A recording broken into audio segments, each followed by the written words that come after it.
Hi Sharon, Hi, Mama. my name is Mai for you. The young people call me Mai. Mai. I heard your story. It must have been very difficult. So today I just want us to go through over and above the professional help that you are getting.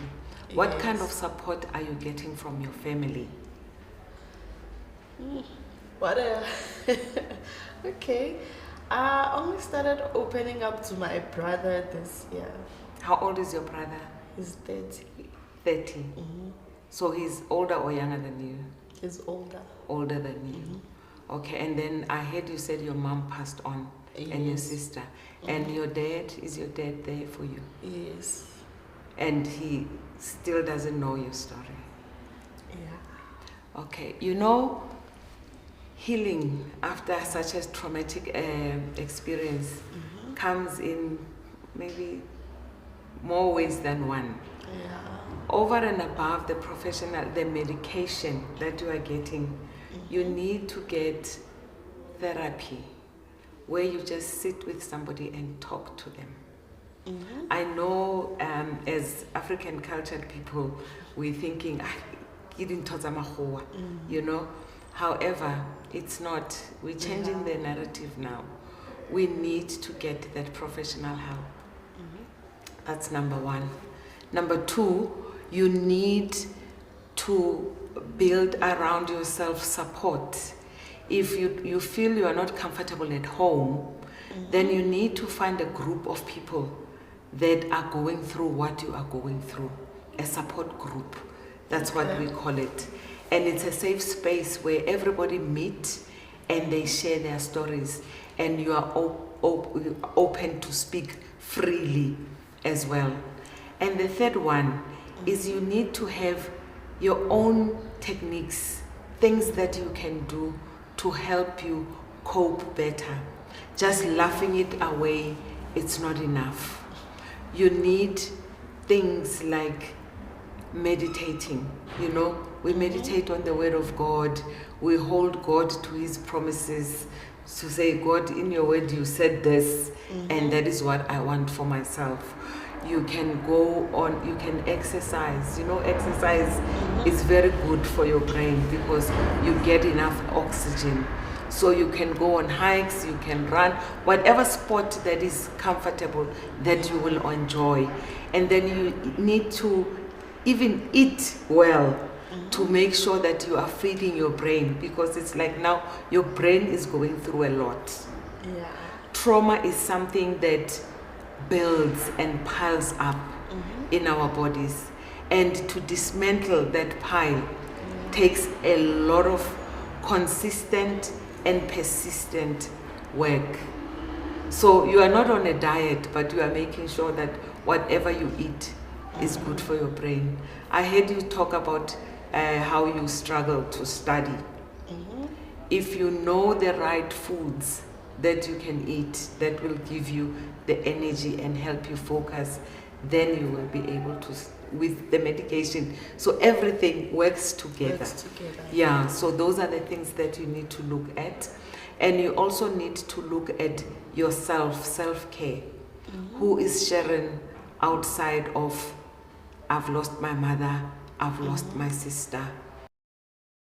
Mom Eva, you heard Sharon's story and you also had a chance to speak to her. How important is it for the people around us to always make sure, especially when we as young kids are going through a lot, to ensure that they speak the right things so that we don't take those things and we create our own healing based on what they said? Yeah. It's very important, Bobby.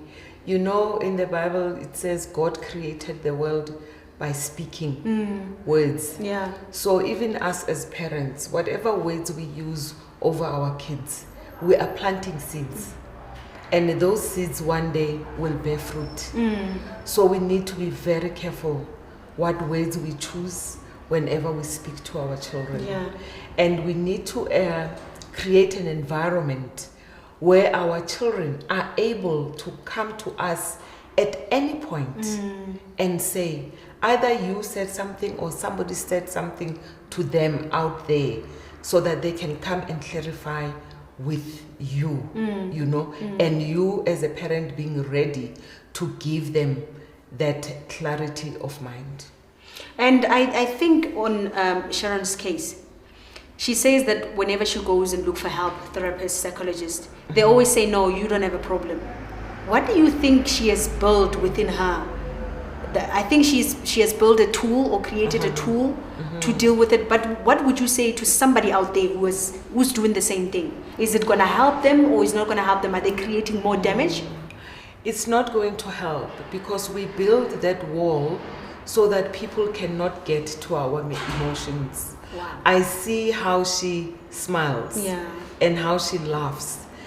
So she's hiding behind. So when you see that smile, you think, it's a bubbly young person. But if you can sit down with her and just chip a little bit, then with time it will get where she opens up to somebody to release the pain. She's in a lot of pain, and she's not the only young person that is going through that pain. And they just don't have somebody they trust enough to open themselves to break that up wall to. You know, because they don't know who they're going to let in there. What is that person going to do? So as matured adults, we need to avail ourselves to young people like Sharon to say, we create safe spaces. You know, that's why I was talking about support group, because support group is a safe space. It can be your peers, you know, people of the same age. It can be a mixed group whereby then the older matured people can then advise the young people. But it's a safe space where you share that I'm taking medication and I'm not responding well, and then somebody can tell you, okay, your body's adjusting to the medication, don't stop, continue. Or when you go back to the doctor, just relate the story again so that they can adjust the dose or whatever. But they need somebody that they can trust. And I find that it's not easy to find that people kind of a person that we trust. I'm sure that at home you have a child or somebody that wakes up with mood disorder, and you say, I also, this is how she is. I urge you to please go out there and seek for help. We've come to the end of the episode, and I hope that you're not only aware of the issues discussed, but you're also equipped with knowledge and tools to take the next step. As I always say, this is a movement of empowerment, awareness, healing, and generational change. Until we meet next time with your host, Bobby Nkwana Tsagani, goodbye.